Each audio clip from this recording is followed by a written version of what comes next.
सप्रेम जय महाराष्ट्र।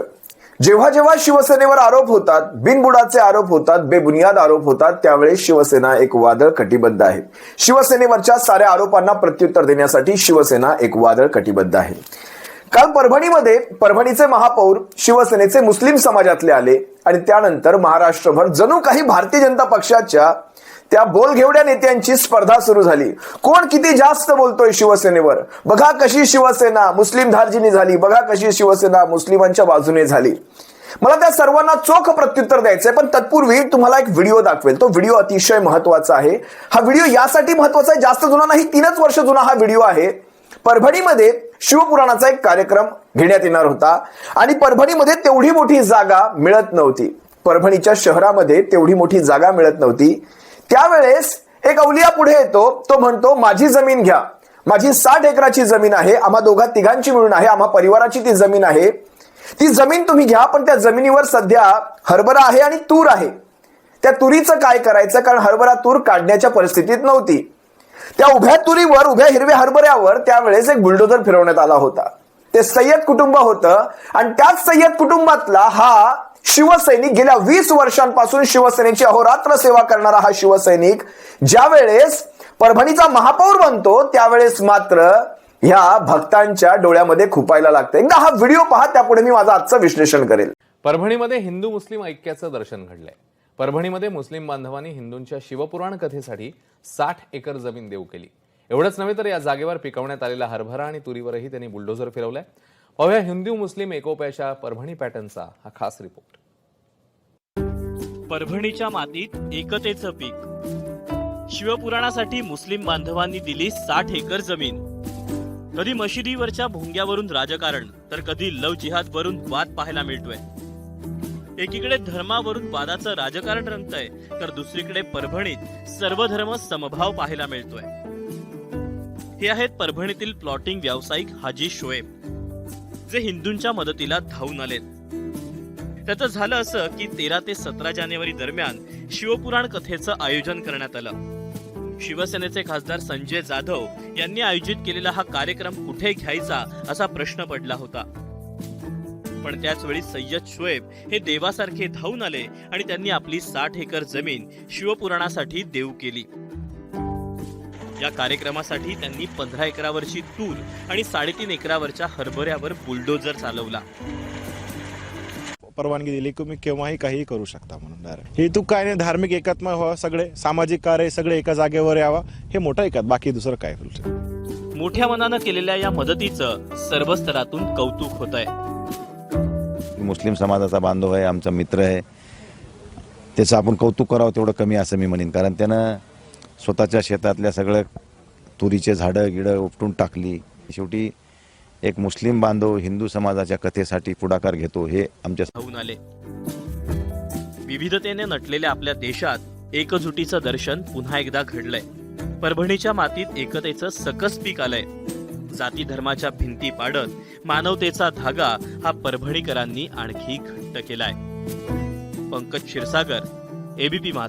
त्याच्या शेतातल्या 60 एकरातल्या त्या हरभऱ्यावर आणि तुरीवर ज्यावेळेस तो ट्रॅक्टर फिरवला गेला, त्यावेळेस उभ्या मीडियाने त्यांची दखल घेतली। आपण एबीपी वरचा तो व्हिडिओ पाहिलात। परभणीमध्ये, म्हणजे जगात जर्मनी आणि भारतात परभणी हे असं विनोदात म्हटलं जातं, पण तो विनोद नाहीये। उदाहरणं देण्यामध्ये परभणीचा हात कोणीही पकडू शकत नाही। शिवपुराणाचा कार्यक्रम शिवसेना खासदार बंडू जाधव यांच्या अध्यक्षतेखाली तो घेण्यात येतो। आता मी तुम्हाला उदाहरणं देणार आहे, कारण उदाहरणातून चांगलं स्पष्ट होत असतं। जिंतूर, स्वतः परभणीतलं हे जिंतूर, यामध्ये भारतीय जनता पक्षाचा उपनगराध्यक्ष बसतोय आणि तो आहे मुस्लिम। जिंतूरमध्ये भारतीय जनता पक्षाचे 7 मुस्लिम नगरसेवक निवडून आलेले आहेत आणि त्या मुस्लिम नगरसेवकांची मी तुम्हा सर्वांसमोर नावं सुद्धा ठेवणार आहे।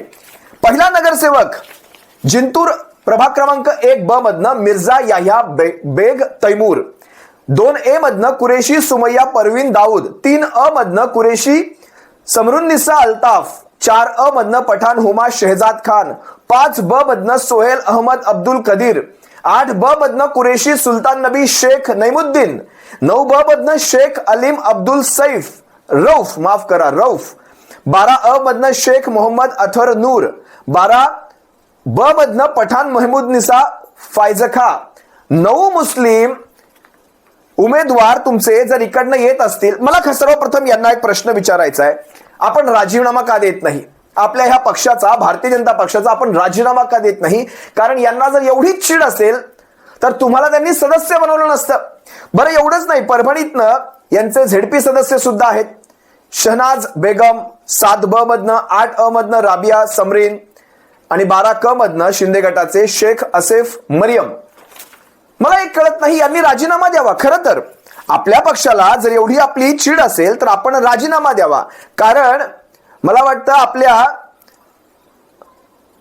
परभणीचे उरुस कमिटीचे जिल्हाध्यक्ष, मी क्वेश्चन मार्क ठेवतो इथे, मी तुमच्यासाठी थोडासा एक घरचा अभ्यास ठेवतो. क्वेश्चन मार्क याच्यासाठी कारण 2 ते 3 ठिकाणी मी तुम्हाला प्रश्न विचारणार आहे, तो तुमचा घरचा अभ्यास आणि तो तुम्ही मला कमेंटमध्ये उत्तर द्यावं. राणी सावरगाव झेडपी ही जागा जी परभणीतनं आहे, राणी सावरगावची, तिथून भारतीय जनता पक्षाचा मुस्लिम समाजातनं कोण सदस्य निवडून आला? Question mark. मगाचा एक प्रश्न आहे, परभणीच्या उरुस कमिटीवर कोण जिल्हाध्यक्ष आहे भारतीय जनता पक्षाचा? दुसरा, राणी सावरगाव मधून मुस्लिम समाजाचा कोण झेडपी सदस्य भारतीय जनता पक्षाने निवडून आला? जिंतूरचे किती नगरसेवक भारतीय जनता पक्षाचे आहेत जे मुस्लिम समाजात आहेत? नगराध्यक्ष जो आहे तो किंवा उपनगराध्यक्ष हे तो मुस्लिम समाजातलं कोण आहे? अनेक प्रश्न आहेत. पाथरीमध्ये शिंदे गटाचा नगराध्यक्ष जो मुस्लिम आहे त्याचंही नाव आपण जरा कमेंटमध्ये लिहा. मी कुठलंही उत्तर तुम्हाला इथे देत नाही, थोडंसं तुम्हाला घरचा अभ्यास देतो. अनेक ठिकाणी जवळपास, आता मी तुम्हाला काही मुस्लिम लोकांची नावं घेईल ज्याच्यामध्ये भारतीय जनता पक्षाला कुठलीही अडचण नाही. सगळ्यात पहिलं पहा, आता खरं तर बाळासाहेबांनी आपलं 80% समाजकारण 20% राजकारणाचं एक तत्व सांगितलंय. आता आपण म्हणाल या सगळ्यामध्ये खरंच एवढ्या सगळ्या बातम्या सध्या चालू असताना आपण हे सध्याच्या घडीला मुस्लिम नगराध्यक्ष किंवा मुस्लिम महापौर देणं कितपत योग्य? आता एक मी तुम्हाला साधा प्रश्न विचारतो, जर 20 वर्ष शिवसेनेची अहोरात्र सेवा करणारा, 20 वर्ष तालुका प्रमुख असणारा जर व्यक्ती, एक मराठी मुस्लिम व्यक्ती जर शिवसेनेचा महापौर बनत असेल आणि त्याच्या मागे राजकारण सुद्धा आहे, लक्षात घ्या, असं नाही की आपलं 20% राजकारण सुद्धा सोडून दिलं. एक लक्षात घ्या, काँग्रेसचा तिथे पाठिंबा मिळत नव्हता, शिवसेनेचा महापौर तिथे बसवायचा होता, काँग्रेसचा पाठिंबा मिळत नव्हता, शिवसेनेचा मुस्लिम महापौर बनला, काँग्रेसचाही पाठिंबा आला आणि एका शिवसैनिकाला न्याय देण्याची ती परिस्थिती झाली. एक शिवसैनिक जो भगव्याचा पाईक आहे तो जर तिथे महापौर बसत असेल तर ह्यांना तकलीफ ती काय? मी तुम्हाला काही प्रश्न विचारतो. म्हणजे मेहबूबा बरोबर तुम्ही PDP बरोबर तिथे काश्मीरात सरकार स्थापन करणार, तुम्ही गोव्यामध्ये तुमचं राज्य असताना तिथे गोमांस चालणार, तिथे मणिपुरात तुमचा मंत्री म्हणणार आम्ही गोमांस आवडीने खातो. म्हणजे हे तुमचं हिंदुत्वाच्या व्याख्येत बसतं का? मग तुमचा मुख्तार अब्बास नक्वी असेल, तुमचा शाहनवाज हुसेन असेल, तो चालतो. म्हणजे हे तुमचं हिंदुत्वाच्या व्याख्येत बसतं का? त्याला तुम्ही केंद्रीय मंत्रिपदापर्यंत नेता.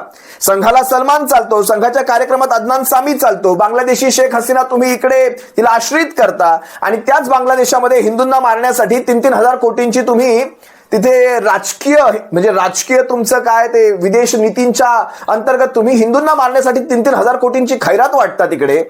त्यानंतर घरात यांच्या रियाज चालतो, यांचे जावई मुस्लिम असतात. फक्त वर्सोव्यात हारून खान आला आणि परभणीमध्ये सय्यद इक्बाल आले, ह्याचा तुम्हाला त्रास. तो परभणीचा सय्यद इक्बाल असेल, वर्सोव्याचा हारून खान असेल, ही मराठी माणसं आहेत, ही या महाराष्ट्राची आहेत, ही मराठी आहेत, ही मराठी मुस्लिम आहेत. आज साताऱ्यामध्ये कित्येक मराठी मुस्लिम आहेत, रत्नागिरीमध्ये मराठी मुस्लिम आहेत, महाडमध्ये आहेत. प्रत्येक महाराष्ट्राच्या जिल्ह्यात गावागावात, तुमच्या माझ्या गावात सुद्धा मराठी मुस्लिम आहेत. ते रामरामही बोलतात आणि आपली माणसं त्यांना सलाम अलेकुम सुद्धा बोलतात, ते आपल्याला रामराम बोलतात. हे गावातलं बघा गावागावांमध्ये आपण ही तेढ पेरू नका. बाळासाहेबांचा तो प्रसंग दाखवू का तुम्हाला? भर व्यासपीठावर काय म्हणाले बाळासाहेबांनी? असं केलं. कुणाला? साबीरभाई शेख यांना. म्हटले अरे साबीरभाई, ही टोपी तुला कुणी घातली? मला वाटलं आपला नामदेव ढसाळ वगैरे बसते. तर बाळासाहेबांची हे जुन्या माणसांची चांगली, ते एकेरीमध्ये बोलतात, आपल्याला तसं एकेरी बोलता येणार नाही. नामदेव ढसाळ साहेबांचा संघर्ष आणि त्यांनी केलेलं समाजासाठीचं काम हे फार मोठं आहे. नामदेव बाबा ढसाळांची उपमा त्यांनी साबीरभाईंना दिली आणि म्हणाले हा माझा मावळा, हा माझा, म्हणजे बाळासाहेबांनी त्यांना मंत्री केलं, तेही महाराष्ट्राचं मंत्रीपद त्यांना दिलं. बाळासाहेबांनी कधी जात धर्म पंथ प्रांत पाहिला नाही. बाळासाहेब म्हणायचे, म्हणजे बघा ना, खरं तर तुम्हाला तो व्हिडिओ सर्वात प्रथम दाखवेल, त्यापुढे मी माझं खरं तर विश्लेषण करतो.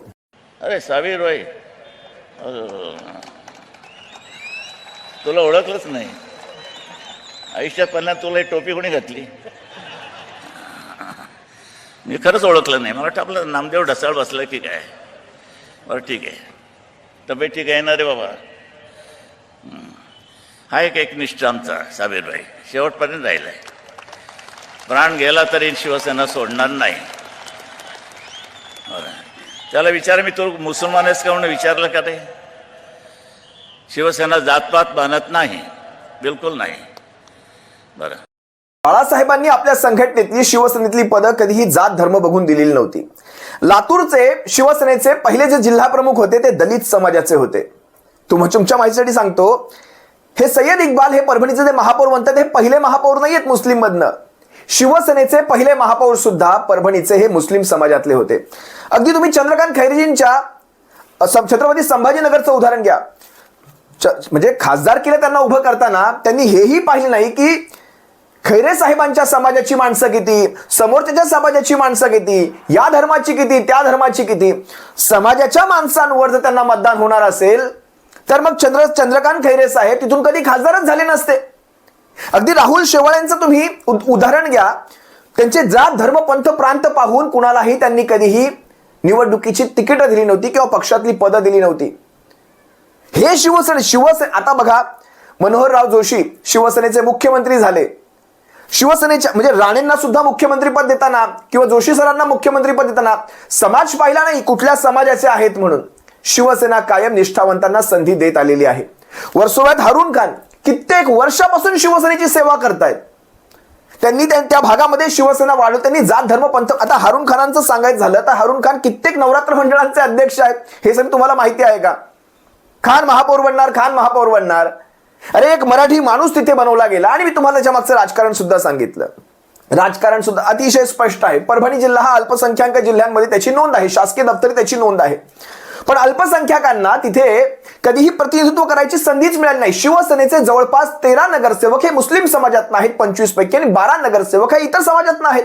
हिंदू आहेत, दलित आहेत, बहुजन वर्गातले आहेत. त्या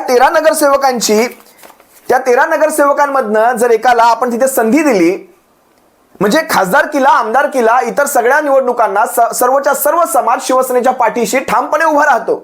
अगदी बंडूदादा जाधव असतील, अगदी महेश पाटील असतील, ही सारी मंडळी ज्यावेळेस आमदारकीला उभी राहतात हा समाज संपूर्णपणे शिवसेनेच्या पाठीशी ठाम उभा राहतो. मग एका महानगरपालिकेमध्ये एक महापौर पदासाठी विदर्भातनं ज्यावेळेस अशा प्रकारे, बरं संख्याही असताना, असं नाही की संख्या नाही, संख्याही असताना त्यांना आपण जर महापौर पद दिलं तर ह्याच्यामध्ये यांची पोटदुखी कशी?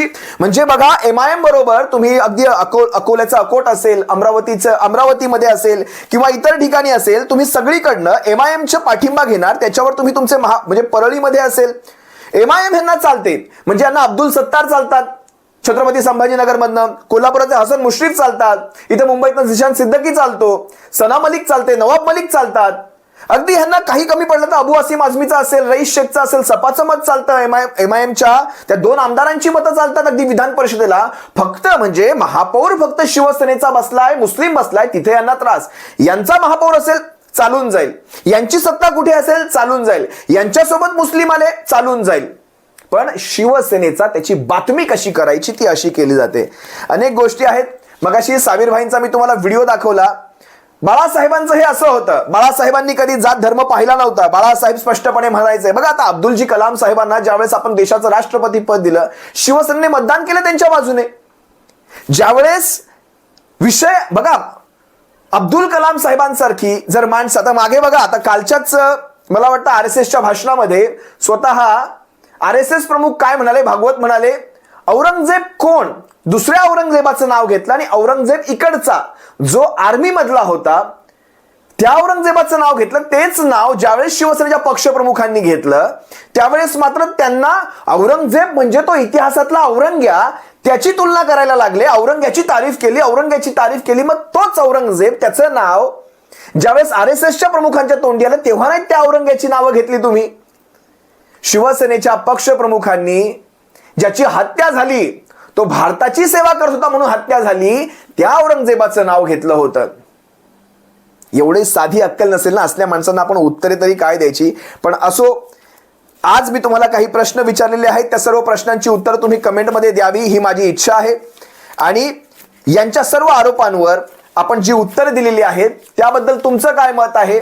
शिवसेनेचा जो महापौर बसला आहे मुस्लिम समाजातनं त्याबद्दल तुमचं काय मत आहे हेही तुम्ही सांगावं. महाराष्ट्रभर शिवसेनेचे अनेक पदाधिकारी हे मुस्लिम आहेत आणि हे आज नाही, हे कित्येक वर्षापासून आहेत. बाळासाहेबांच्याही कारकिर्दीत, उद्धव साहेबांच्या पक्षप्रमुखाच्या कारकिर्दीत कित्येक मुस्लिमांनी शिवसेनेसाठी सेवा दिलेली आहे आणि आजही देतात आणि भविष्यातही देतील. फक्त राजकारणापुरतं तुम्ही त्याचा रंग बदललेला आहे, इतकंच काय ते. असो, तुम्हा सर्वांची रजा घेतो. सप्रेम जय महाराष्ट्र. बाळासाहेबांच्या शिवसैनिकांनो, काळजी घ्या.